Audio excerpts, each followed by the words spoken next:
Vote হচ্ছে আল্লাহর পক্ষ থেকে অনেক বড় একটা আমানাত।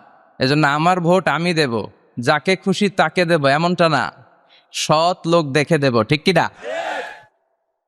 আমার ভোট আমি দেব, ইসলাম প্রিয় লোক দেখে দেব, যারা ইসলামের পক্ষে থাকে, যারা জনগণের বন্ধু, যারা দেশের টাকা বিদেশে পাচার করে না, যারা এক কলমের খোঁচা মেরে কোটি টাকা উধাও করে দেয় না, যারা আমরা বন্যায় কষ্ট পেলে আমাদেরকে দেখতে আসে, এরকম নেতার দরকার আছে না নাই?